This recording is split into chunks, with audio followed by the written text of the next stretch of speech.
Bismillahirrahmanirrahim. Assalamualaikum, halo. Jumpa lagi dengan saya, Maisa Terapis Pijat dan Terapis Hati. Nah, kali ini kita sudah sampai ke kajian Al-Quran Surat Al-Fatihah ayat 7 ya, yang terakhir ya. Penyelesaian. Nah, mari kita sama-sama baca, mari kita sama-sama pelajari, dan mari sama-sama kaji ya. Sebelumnya jangan lupa untuk dukung terus channel YouTube Maisa Terapis Pijat dengan cara like, share, dan subscribe ya.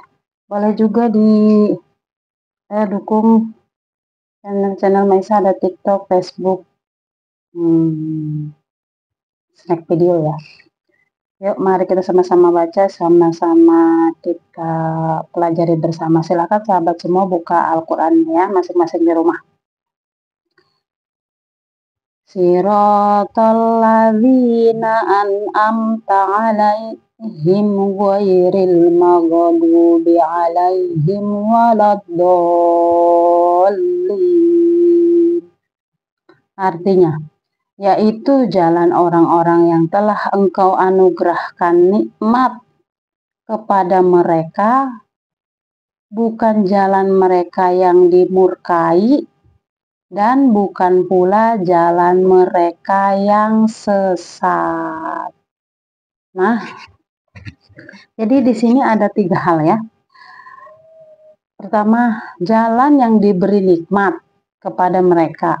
Yang kedua, jalan yang dimurkai. Yang ketiga, jalan yang sesat. Ya.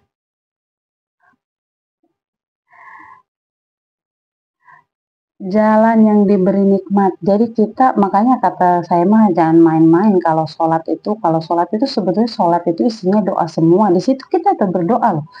Berdoa kepada Allah, meminta. Makanya sholat itu harus dihayati gitu loh, dimaknai. Jadi di setiap Al-Fatihah yang kita baca itu ada doa di situ bahwa kita tuh meminta kepada Allah, minta diberikan anugerah jalan yang nikmat ya, petunjuk Allah supaya kita tuh hidup di dunia ini nikmat gitu loh. Kalau misalkan Anda belum merasakan kenikmatan di dunia, petunjuk dari Allah atau apapun, nah nonton video Maisa Terapis Pijat di sini ya tentang kajian Al-Quran supaya sobat semua juga mendapatkan petunjuk dari nikmat Allah itu yang pernah Allah berikan kepada pendahulu-pendahulu kita. Itu jangan sampai kita memilih jalan yang dimurkai Allah, bahkan jalan yang sesat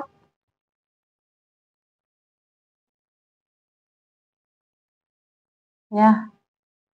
Jalan yang dimurkai, ternyata ada hal-hal yang kita lakukan itu Allah murka dengan yang manusia lakukan. Allah murka itu. Terus jalan yang sesat, lebih sesat lagi. Yang sesat itu biasanya mau nggak mau harus dikatakan bahwa kadang sok pinter itu misalkan apa ya, misalkan mengkaji Al-Quran, mengkajinya melebihi dari yang tertulis di situ, itu hati-hati juga, takutnya tersesat gitu ya. Yang diberikan nikmat, kita bahas yang pertama. Yang diberikan nikmat ini sebetulnya gampang juga, tinggal ikuti saja petunjuk Al-Quran. Nah, kalau misalkan sahabat semua belum bisa mencarinya sendiri, yuk berkumpul di channel ini untuk selalu kita bahas bersama, kita kaji bersama. Misalkan sahabat semua ada anak misalkan nggak bisa mendidik sendiri, silakan suruh tonton video-video saya ya, suruh dengarkan supaya dapat ilmunya. Atau ada teman, ada saudara, ada sahabat sahabatnya sahabat yang mengalami permasalahan, kirim saja link channel ini, link video-video ini ke mereka supaya mereka bisa mendapatkan hidayah, mendapatkan ilmu, mendapatkan petunjuk juga dari Allah. Ibaratnya cara menyelamatkannya itu dengan cara suruh mendengarkan orang lain gitu loh. Kalau di sini kita mengkaji Al-Quran di channel saya ini, Intinya adalah untuk menterapis hati kita. Apa sih yang dalam hidup ini kadang-kadang kita kan memiliki penderitaan, memiliki tujuan, memiliki ini itu, kadang nggak bisa menyelesaikan. Kemana sih kita harus meminta petunjuk, meminta pertolongan gitu loh kan. Ya sudah, kepada Allah lagi saja. Kan Allah yang memberikan ujian, Allah yang memberikan semua hal yang di dunia ini. Berarti Allah pula yang bisa memberikan jawaban atas persoalan kita semua, ya kan?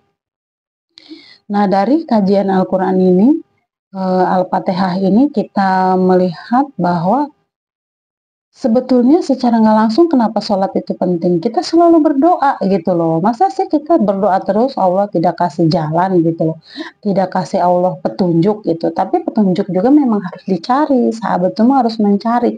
Apa yang kamu cari itulah yang akan kamu temukan gitu loh. Jadi hidayah, Allah, ilmu, petunjuk, semua itu kita mencari. Kita misalkan pengen bisa belajar, pengen bisa main gitar, pengen nyanyi. Ya kan kita harus mencari gitarnya, harus mencari pelatih gitarnya gitu loh. Untuk bisa memainkan gitar. Seperti itu misalkan. Kita juga pengen dapat petunjuk nih dari Allah tentang kehidupan ini, hidup begini-begini. Ya kita cari. Cari Allahnya. Cari Allahnya apa ya? Ke Al-Quran. Kemana lagi? Ke Al-Quran.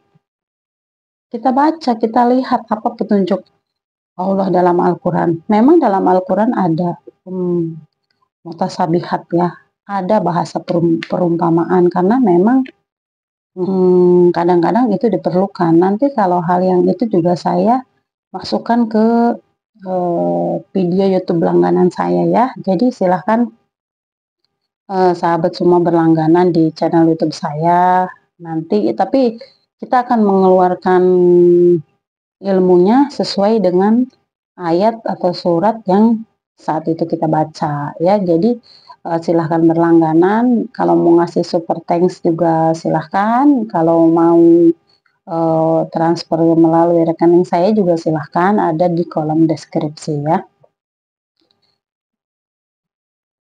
Jadi di sini kita meminta kepada Allah, meminta selalu secara nggak langsung. Kalau kita sholat itu, mau kita ngerti atau enggak, kita paham apa enggak, kita selalu meminta kepada Allah dianugerahkan nikmat kepada kita. Seperti yang Allah anugerahkan kepada yang terdahulu gitu ya. Bukan jalan yang dimurkai dan bukan pula jalan yang sesat. Makanya saya bilang apa kemarin di surat kajian Al-Fatihah surat 6. Tunjukkanlah kami jalan yang lurus. Jadi kalau Anda mendapati sesuatu, mau masuk pekerjaan kayak atau ada yang ngajakin masuk aliran kayak atau apa, sertakan Allah di dalamnya gitu loh. Sholat pertamanya ya kita meminta petunjuk dulu supaya apa? Mendapatkan keyakinan di situ. Jadi jangan asal nyebur menurut pikiran otakmu, logikamu ini bener nih, oh iya begini nih ya. Tapi jangan begitu juga, harus tetap sertakan sholat di dalamnya supaya apa? Di perjalananmu nanti tidak ada yang namanya keraguan atau ragu-ragu lagi. Memang mantap karena apa ya, memang sudah berdoa kepada Allah. Jadi jangan macam-macam, jangan main-main dengan sholat gitu loh. Minta petunjuk dulu supaya kita tuh nggak mudah goyah gitu loh. Nggak mudah goyah karena apa? Namanya manusia itu bisa berubah-berubah sayang. Namanya keadaan juga bisa berubah. Terus namanya fitnah itu berjalan. Kadang orang yang benar itu justru kalah omongan, kalah apa, karena orang yang berniat menjatuhkan tuh biasanya lebih pintar omongannya. Nah, di saat kita menghadapi pergolakan dalam suatu keadaan, kita tuh tetap kuat, tetap mantap. Karena apa ya, sudah menyertakan Allah di dalamnya. Begitu juga soal pernikahan. Kalau kita sudah meminta kepada Allah sholat istiqoroh, ya sholat wajib tentu istiqoroh, sholat tahajud, kita puasa, misalkan kita puasain Senin Kamis. Nanti di saat perjalanan di dalam rumah tangga itu, kan itu nggak selalu mudah ya, perjalanan berbeda-beda, mengalami masalah ini, masalah itu. Jadi kita itu akan kuat, oh iya dia memang jodoh yang terbaik buat saya gitu. Tinggal bagaimana cara kita menyelesaikan persoalan itu, karena di dalamnya itu kita sama-sama harus memiliki kesadaran diri untuk berubah. Jadi jangan jangan asal nyembur aja supaya mantap gitu loh. Nanti kalau misalkan nggak mantap nih di dalam rumah tangga saja, mau itu bernegara, mau itu berumah tangga, sebenarnya sama sajanya seperti apa, misalkan pasangan kita ada yang menginginkan nih, dia mengatakan, "Pasangan kamu tuh selingkuh tuh, terus begini-gini, buktinya dia ketemu orang di, hotel mana gini-gini." Itu kan bisa juga fitnah, bisa juga memang benar. Terus, karena kan orang kan harus melihat dengan mata kepala sendiri, meskipun itu benar, tapi bisa juga itu buatan untuk memfitnah, ya kan, kita nggak tahu. Jadi pada saat terjadi seperti itu, terjadi keraguan, timbul keributan, tidak mau menerima penjelasan, terus udah kemakan omongan, jadi gampang goyah, tidak berpikir lagi bahwa dia jodoh yang terbaik, makanya didoakan jodoh yang terbaik. Akhirnya egois, memilih berpisah, tidak memikirkan ada anak-anak. Jadi tidak kuat dengan cobaan, tidak kuat dengan godaan, tidak kuat dengan prinsip. Makanya dari awal sebetulnya apa-apa tuh harus karena Allah. Supaya prinsipnya kuat, tidak mudah goyah gitu loh. Jadi kita benar-benar sudah meminta kepada Allah, meminta jalan yang nikmat gitu loh. Ya, memang manusia itu tempatnya salah dan lupa, makanya Allah tuh Maha Pengampun ya. Ya kalau misalkan sahabat semua belum melakukannya, sekarang nggak setelah nonton video ini yuk mencoba apapun, dilakukan dengan karena Allah. Seperti sobat semua juga yang, pengen mencari jodoh, sebetulnya sama meminta kepada Allah. Mau seberapa usahanya Anda untuk mendapatkan pasangan gitu ya, oh, kadang-kadang ada orang yang gampang berhasil, kadang ada yang enggak untuk mencari pasangan itu ya. Nanti kalau masalah ini saya akan bahas juga di, channel langganan saya ya, bagaimana seseorang untuk bisa mendapatkan, mmm, pasangan gitu ya. Meskipun di video-video orang ada, mungkin di video saya akan menemukan hal yang berbeda gitu ya. Karena kan kita mengenal manusia, mengenal karakter manusia. Nah, jadi pesan saya sih sebetulnya di, kajian surat Al-Fatihah ayat 7 ini, pesan saya sholatlah gitu loh. Sholat itu juga Allah itu Maha Pengasih dan Maha Penyayang ya. Kita belum ngebahas itu ya. Oh, itu masih di surat keberapa, ayat keberapa, tapi nggak apa-apa kita bahas duluan. Jadi Allah aja, meringankan kita, boleh digabung, dikosor, apa, diqodho, eee kalau bagusnya itu tepat waktu, cuma kan namanya manusia orang sibuk ya kan, kecuali pemalas yang nggak sibuk. Jadi dimudahkan saja ibadah itu, jangan dipersulit. Yang penting itu kita benar-benar sholat, karena dalam sholat itu kita berdoa secara nggak langsung, mau kamu paham atau enggak, kalau kamu baca Al-Fatihah saja, di situ tuh kamu sudah berdoa, meminta jalan yang lurus. Terus kalau misalkan ada pertanyaan, ini orangnya sholat tapi perbuatannya nggak bener, gimana gitu ya, itu lain lagi, sholat saja dulu, supaya apa, amal baikmu ama amal burukmu nanti beratan yang mana, gitu loh. Kadang-kadang orang misalkan melakukan pekerjaan yang nggak bener, tapi kan kadang tujuannya karena apa, sebabnya karena apa. Jadi sholat aja gitu loh, bukan saya menyuruh Anda untuk melakukan hal yang nggak bener, dijalanin aja, sholat jalanin aja. Maksudnya Anda yang tahulah persoalan Anda. Jadi saran saya mah sebagai orang muslim karena Allah bilang suruh sholat, ya sholat aja. Sholat aja dulu, di dalam sholat itu isinya kan doa.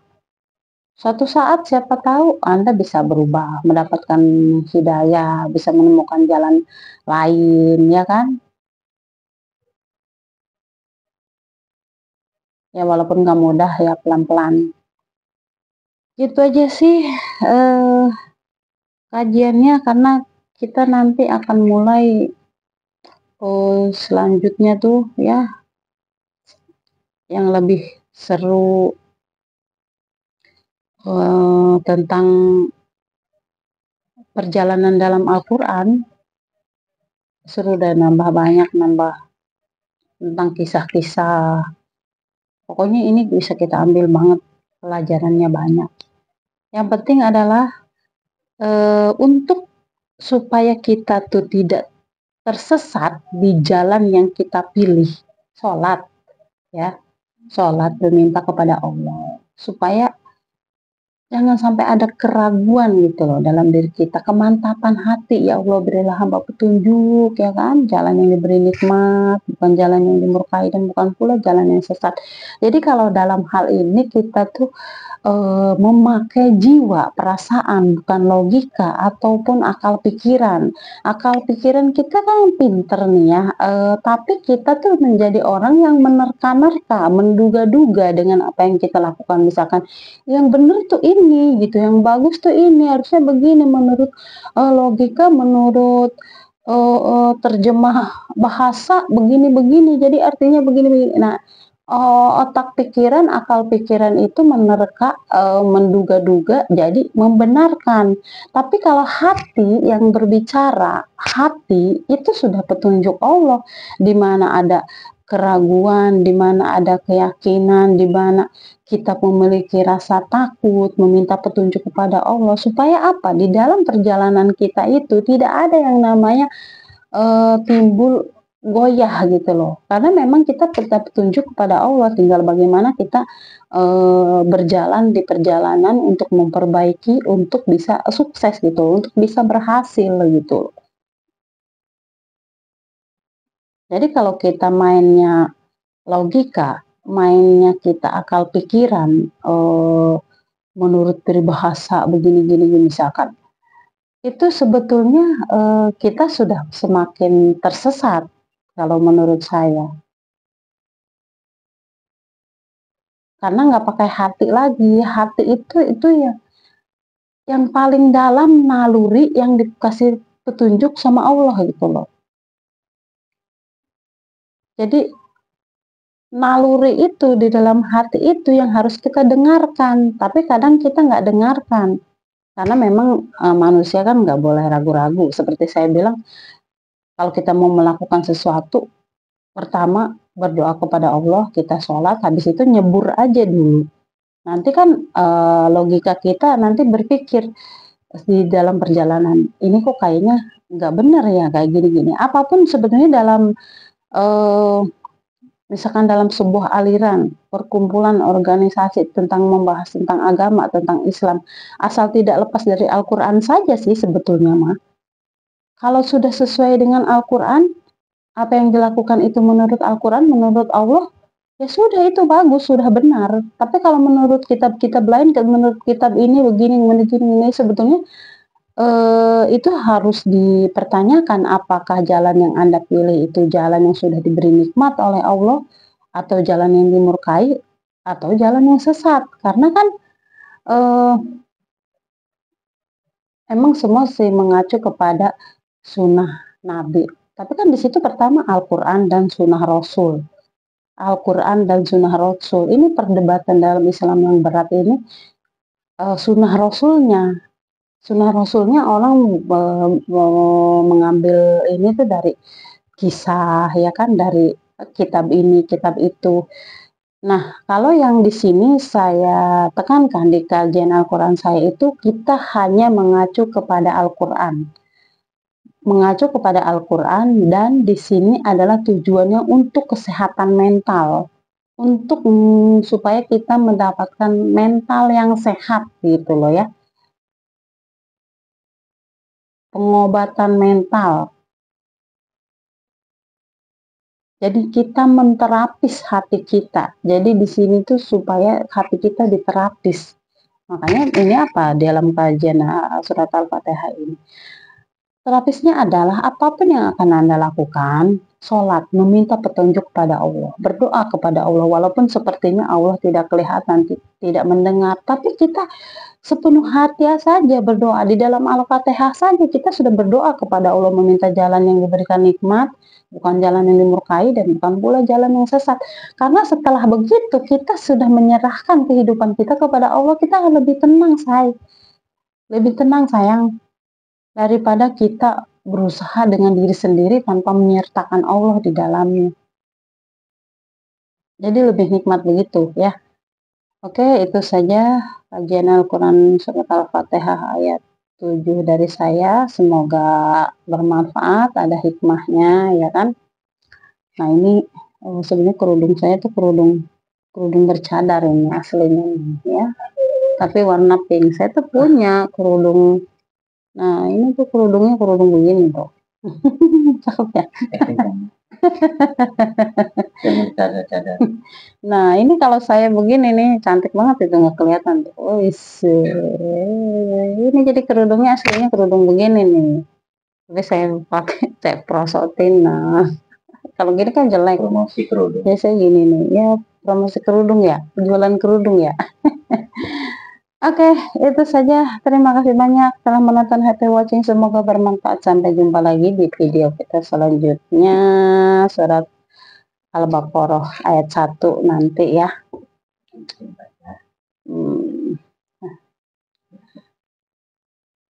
Oke, bye-bye. Dadah. Assalamualaikum warahmatullahi wabarakatuh. Cara mudah bagi kita untuk bisa mencari video di YouTube Maisa Terapis Pijat ya. Buka aplikasi YouTube. Kita tunggu. Ini kalau saya sudah sering nonton jadi ada ini ya. Kita tinggal klik gambarnya, fotonya. Salah. Ini klik gambarnya. Kan ada nih ininya Maisa nih. Di sini ya, Maisa Terapis Pijat. Terus live kita cari namanya playlist nih, playlistnya nih.